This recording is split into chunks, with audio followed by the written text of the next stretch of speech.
எங்களோட ஜான்வுட் பார்ட் 3 தான் நீங்கள் இப்போ பார்த்துட்ருக்கீங்க. ஸோ இதில் நாங்கள் அஜித் சாருக்கு கேரவன் கிட்ட வந்தாச்சு. ஸோ அஜித் சார் ரெஸ்ட் எடுக்காமல் அவங்க வந்து நிறையா வந்து வார்ம் அப் பண்ணி இந்த மாதிரி சைக்கிளில் வந்து போயிட்டு அவங்களோட வார்ம் அப்பை வந்து இது பண்ணிகிட்டு இருந்தாங்க. ஸோ சைக்கிளில் போயிட்டு வந்துட்டு அவங்களோட கேரவனுக்குள்ளே போகிறதுக்காக அப்படியே போயிட்டாங்க. சரி, அதுக்கப்புறம் எங்களுக்கு வந்து ஒரு 5 hours இருந்தது.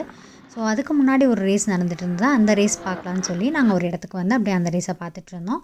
அப்புறம் அந்த ரேஸ் முடிஞ்சதுக்கப்புறம் ஒரு நியர்லி ஒரு 4:45 போல் நாங்கள் வந்துட்டு திரும்ப இதே இடத்துக்கு வந்தாச்சு. ஏன்னா சார் வந்து கார் எடுத்து கிளம்பணும் இல்லையா அடுத்த ரேஸ்க்கு அப்படின்னா அப்படியே அங்கே ஃபோட்டோ எடுத்து நின்றுட்டு இருந்தோம். ஆல்மோஸ்ட் எல்லாமே அரேஞ்ச் ஆகிடுச்சு நம்பர் வைஸ்னால் கார் நம்பர் வைஸ் இல்லை, அவங்க அதுக்கு முன்னாடி எப்படி பார்ட்டிசிபேட் பண்ணாங்களோ அதை பொறுத்து ஒரு நம்பர் கொடுத்துருப்பாங்க. அந்த ஆர்டர் வைஸில் தான் அவங்க நிற்கணும்.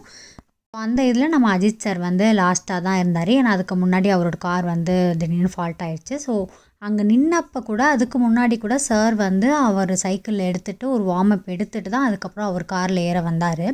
ஸோ இதில் ஒரு பெரிய இது என்னென்னா, அவர் வந்து தமிழர் அப்படிங்கிறது எப்படி நிரூபிக்கிறாருன்னா, ஏறுறதுக்கு முன்னாடி சாமி கும்பிட்டுட்டு தான் ஏறுறாரு. அது எனக்கு ரொம்பவே பிடிச்சிருந்தது. ஏன்னா யூஸ்வலாக நம்ம ஏதாச்சும் பண்ணும்போது ஏதாச்சும் சாமி கும்பிட்டுட்டு அந்த மாதிரி தானே பண்ணுவோம். ஸோ அந்த மாதிரி அவர் பண்ணார். எனக்கு ரொம்பவே பிடிச்சிருந்தது. இந்த கார் ரேஸ் இல்லை அதோட ப்ரொசீஜர் நீங்கள் பார்த்தீங்கன்னா அவ்வளோ ஒரு இதாக இருந்தது. நிறையா மாஸ்க் போட்டுட்டு கைக்கு எல்லாமே ஒரு அவ்வளோ ப்ரொசீஜர் இருந்தது. நான் சொல்லிகிட்டு இருந்தேன் என் ஹஸ்பண்ட் கிட்ட, எவ்வளோ கஷ்டம் இல்லை இது அவங்க அப்படின்னு சொல்லி.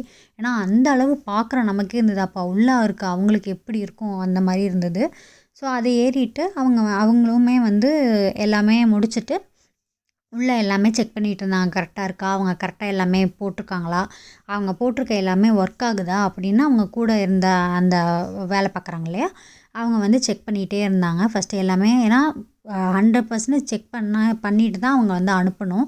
ஏன்னா சப்போஸ் ஒன்றும் ஒர்க் ஆகலை அப்படின்னா கூட அது வந்து அவங்களுக்கு டேஞ்சர். ஸோ இப்போது கொஞ்சம் மாறிடுச்சு. பட் இருந்தாலுமே அவங்க செக் பண்ணி அனுப்புறது அவங்களோட ரூல்ஸ் இல்லையா, அதனால் ஒன்றுமே அவங்க போட்டிருக்க எல்லாமே ஒர்க் ஆகுதா அப்படின்னு சொல்லி செக் பண்ணிவிட்டு அவங்க வந்து ரெடி ஆகிட்டாங்க போகிறதுக்கு. ஸோ இத்தனை கார் நிற்கிது இல்லையா, கிட்டத்தட்ட ஒரு 43 காரு. அதில் நம்ம சார் தான் லாஸ்ட்டு. ஸோ எல்லாமே கிளம்புனாங்க ஒன்று ஒன்றா அப்படியே அந்த சைடு போயிட்டுருக்கு. ஸோ எல்லாமே கிளம்புனதுக்கப்புறம் சாரோடது இந்த சைடு தான் இருக்குது. ஸோ இப்படியே சார் வந்து போயிடுவார். அந்த சவுண்டு பார்த்திங்கன்னா அப்படி இருந்தது, பக்கத்தில் நம்ம நின்னா பயந்துருவோம் போல் அந்த மாதிரி இருந்தது. அப்படியே நாங்கள் வந்து ஒன்று ஒன்றா பார்த்துட்டு இருந்தோம். ஒரு காராக வந்து அந்த சைடு ரைட்டில் வளையுது பார்த்திங்களா. ஸோ அந்த இதுக்கு போய் தான் நேரடியாக அந்த கார் ரேஸோட ரூட்டுக்கு ஜாயின் ஆகி அப்படியே போவோம். இந்த பாருங்கள் வரிசையாக நின்றுட்டு இருந்தது. அந்த ரோ வந்து போயாச்சு. இப்போ அடுத்த ரோ வந்து கிளம்பி போயிட்டுருக்கு. இந்த கார் ரேஸோட சவுண்டு கேளுங்க, உங்களுக்கு புதுசாக இருக்கும்.